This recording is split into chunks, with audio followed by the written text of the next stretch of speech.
Hello. There are a multitude of permanent meta upgrades in Blueprints. The game calls these permanent additions. Each is locked behind a puzzle or a series of puzzles. Some of these are very simple, some much more complex, including one that in its entirety is one of my favorite video game puzzles ever. I'm gonna try to structure this video as a hint-focused guide where I first give you a hint, and then another hint, before I then go on to spoil the actual solution. So this video is also going to be divided into chapters so you can watch only the ones that you need to watch to avoid spoiling anything else. Anyway, I'm Fury, and before we get into it, I just want to mention, if you're at all into Animal Well, a company named Lost in Cult are putting out the vinyl record of the OST, as well as this insanely cool art book / making of / collectible. The entire first run of vinyl has already sold out though. They've sponsored me, and you can use code FuryForged AW for 5% off anything on their site, including the brand new Animal Well stuff.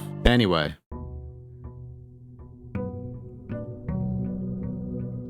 Now that we're past the spoiler warning, I'll say that despite making us think that there are only 4 of them for a good chunk of the game, there are actually 6 permanent additions in total. The first of these is the apple orchard on the far eastern edge of the grounds. You probably noticed the locked gate soon after starting the game, just past the site of your camp. Unlocking this allows you to start every subsequent day with 20 extra steps, so it's definitely worth unlocking as soon as possible. I guess it's apples for breakfast every day? Anyway, to begin hinting, you're going to need to find an old photograph of the apple orchard from before the tree out front was cut down. The location of this photograph is inside the house, in a room enveloped in colored light. You're also going to need a specific tool to help you see things more clearly. The tool in question is the magnifying glass. Using this on the various pictures and documents around the house will reveal a lot of very important information throughout the game. The information we're trying to find right now is beneath the red light of the dark room. In here, you'll find a handwritten note next to a couple photos that speaks about Herbert's request for another photo of her ladyship, Clara Epson, your grandmother, along with an enlarged print of the other photograph. That's your big hint. With the magnifying glass in hand, you'll see on the trunk of the tree in front of the orchard the date, 11/28. So head outside and enter those numbers into the combination lock to gain access to your first permanent addition. Breakfast is served.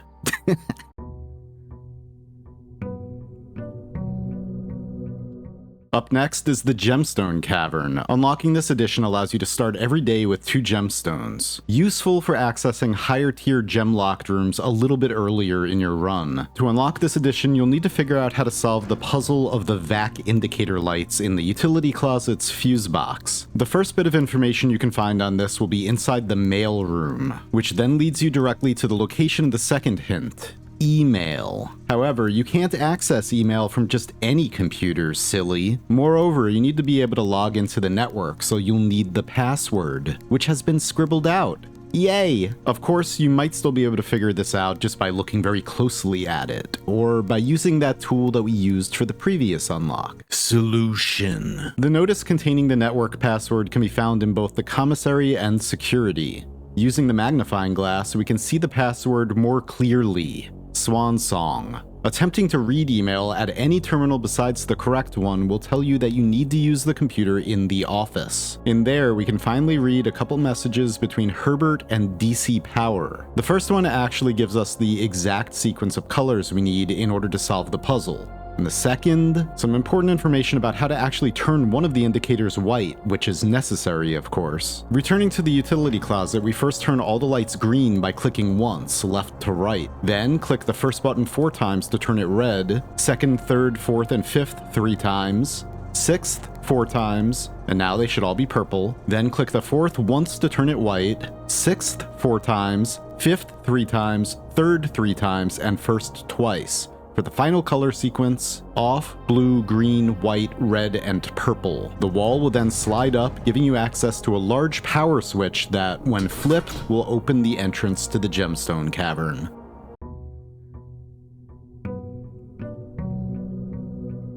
The third permanent addition is the Westgate Path, giving you the ability to draft a completely new category of room outside every single day. The Outer Room, that tends to have quite a large impact on the type of run you do, providing many different buffs, abilities, items, and advantages. In order to learn about how to gain access to the Westgate Path, you'll need to know the network password that we used for the previous upgrade.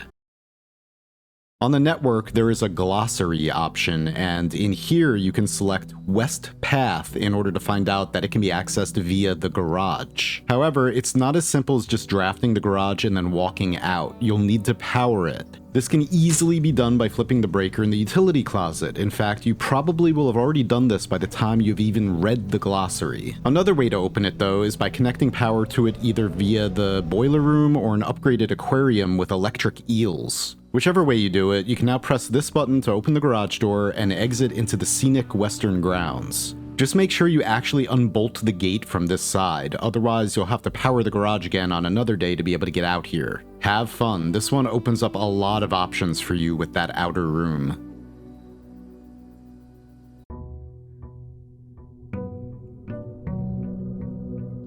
The final of the early game additions is Blackbridge Grotto, which at first glance, while not entirely without its own mystique, may not seem as if it offers much. Definitely not when compared to the other permanent additions. But what it is, actually, is your bridge into the late game. And it's also entirely essential in unlocking the final of the permanent additions, which itself is essential for solving endgame puzzles. Anyway, for your hint, there is a puzzle inside a room of experimentation, and it tells you inside this room exactly what you need to do, especially if you pay very close attention to the tables.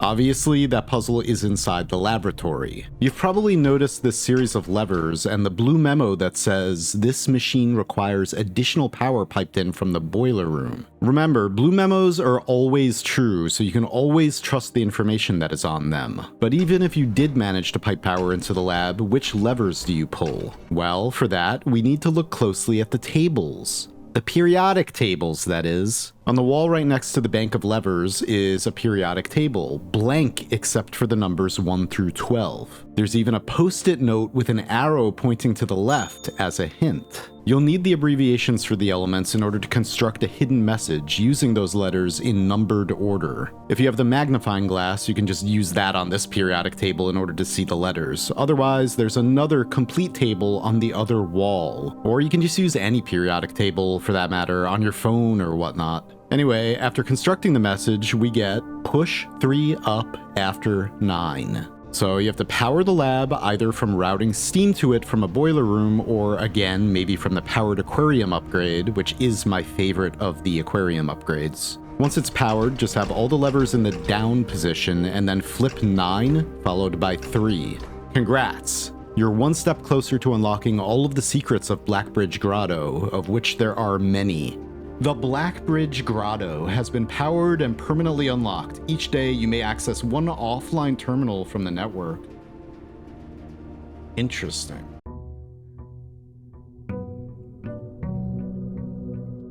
Now, the 5th permanent addition is the blue tents for your campsite. No, these are not just visual. You will not be able to complete everything there is to find in the game without them. You won't even be able to find everything without them. There's really nothing to hint about here. It's just after you roll credits for the first time, the Mount Holly gift shop will start appearing in your runs. You can buy an assortment of things here with coins, but the blue tents require you to first unlock them by obtaining 8 trophies. By the time you see this, you'll already have obtained at least 1 trophy for reaching room 46, so you'll need 7 other trophies depending on how far into the game you are. Most of these aren't too bad. The most difficult are the Cursed Trophy and the Day 1 Trophy, for sure. I have every trophy, and those are definitely the ones that were the most time-consuming to obtain. The easiest are the Full House Trophy, the Trophy of Invention, definitely, and the Bullseye and Logical trophies. If the dartboard puzzles start to get a little bit too excessive for you, a friend of mine made a solver for them, and I'll link that down below. Anyway, once you do obtain 8 trophies and unlock the blue tents, for purchase, they then cost 400 coins.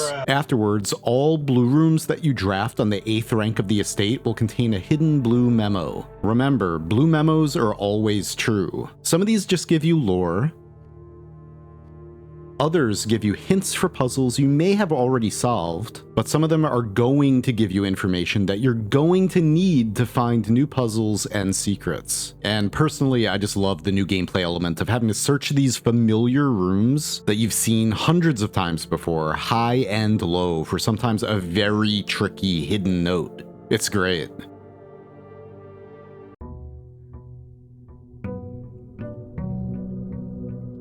As much as I liked that, though, unlocking this final permanent edition was definitely one of my favorite series of puzzles in the entire game. This is also going to be the longest chapter in this video because of the complexity of unlocking this, and I want to make sure I do it justice. That also means that this chapter, even more than the others, is going to be incredibly spoilery. Beware. The final permanent edition in Blueprints is the Satellite Dish. As for hints, oof. First and foremost, you'll need to draft the bookshop and then purchase a new clue for 50 coins. Most of the information for unlocking the Satellite Dish comes from this book. It hides much more than you think in its pages. Bring a magnifying glass and absolutely study each and every page, listening to its instructions and scrutinizing every image. This one very much reminded me of playing Tunic. Another hint for a piece of this puzzle can be found in the attic. Just pay very close attention when descending the stairs. And the final piece of this puzzle can be found inside the secret safe house accessed near water. There's a drawing and a map. Let's begin by accessing the secret safe house. If you happened to open the red door underground beneath the estate by powering it from the boiler room, there's a window into the reservoir that shows the effect of multiple water levels. 6. Entry level. By using the pump room and first lowering the reservoir water level by 1 unit, we can take the boat from one side to the other. If we then drain the reservoir's water level to 6 units, we can take the boat through a tunnel and into the safe house. This place contains some very interesting lore, but for now, we're here for this drawing on the table, as well as this map of the metro system, which shows a red X for "You are here" next to stop 8. Other than that, just remember some of these names, as well as the general shape of the route. As for the drawing, it seems to be a diagram of the monitors in the security room with an A drawn on one. This can be paired with another note found on the left side of the stairs when leaving the attic, which shows a scribbled circle, or O. Yes, each of the central monitors in security represents a letter. To figure the rest out, we just take the first letter of the room shown on the monitor. S for spare room, W for walk-in closet, A for archives, N for nook, S for storeroom, O for office, N for nursery, G for gallery, H for hallway, S for security, and S for showroom. Swansong HSS. Password accepted. Home security surveillance. There are a few interesting things to see in here, but by far the most interesting is this footage from February 10th, 1987, right here in the security room. That's our mom, holding up a paper with some kind of strange shape on it. It looks somewhat familiar. Wait a minute. Our mom is the author, Marion Marigold. She wrote a new clue. So, while studying a new clue, we'll find a message across pages at the end that tells us to record each stop on the way. Following these instructions, we end up with Route 8, depart, keep left, to Tanner Fork, right, dead end. Tanner Fork, eh? Wasn't that on the Metro map? Yep. All of these are literal stops matching those on the Metro map. By taking all this information together, along with the drawing of the actual route that our mom was showing on that security footage, together with this page in a new clue, X, Y, Z, A, B, C, we can figure out that X is 8, Y is 7, Z is 3, A is 10, B is 1, and C is 13, since it represents the dead end. Also inside a new clue, we have a stack of books on this page with curious titles. These are actually anagrams for other books you've probably seen in the game. Tender Cipher is The Red Prince, Lunar Renamed is Realm and Rune, Uncle Aw is a new clue, and Draft of the Sixes is The Fixed Stars. This is also strongly hinted at on this page of a new clue. So, all of this is telling us to turn to page 10 of The Red Prince and take note of the 8th word, turn. Page 13, word 10 of Realm and Rune, scorched. Page 1, word 7 of a new clue, sundial. And page 3, word 8 of the fixed stars, base. Turn scorched sundial base. Well, there is a sundial in the apple orchard, and we might be able to scorch something by using the burning glass, a contraption made by combining the metal detector with the magnifying glass. Sure enough, using the burning glass on the base of the sundial causes 2 scorch marks to appear. If we rotate the base so that all of the lines line up correctly, we reveal a set of 3 holly-shaped sockets from microchips, exactly matching the interface also found inside of Blackbridge Grotto, which already contains 1 microchip. So, where do we find the remaining 2? For that, we refer back to a new clue. On one of the pages, some of the words are followed by these very small numbers. By placing those words in numbered order, we get the phrase, all checked corner case rooms had a low case clue found in the rooms, which refers to this image showing the detective's corner cases. Parlor, patio, nook, office, library, pantry, with 4 of them checked. Going to each of these rooms and looking for a lowercase word, we find in the patio, buried, in the nook, beside, in the office, west, and in the pantry, bridge. Buried beside West Bridge.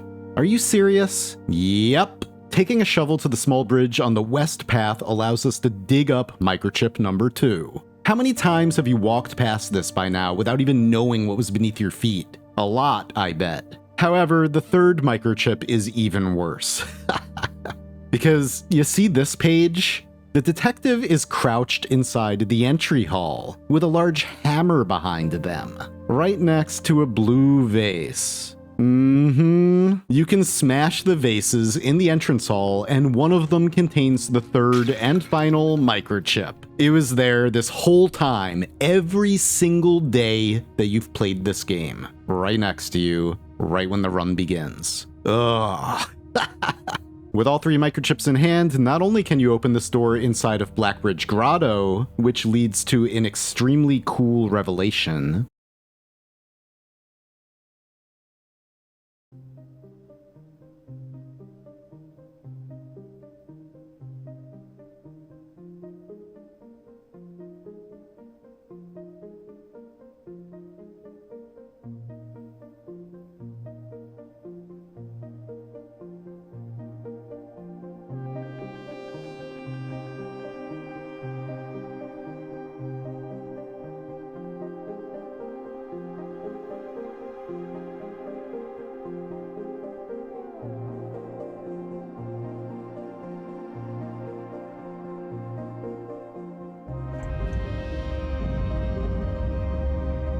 Okay, what the hell now?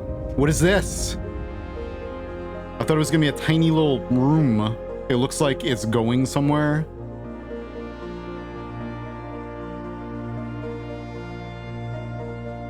Oh, God. Where are we going? Where is this going? Oh my God!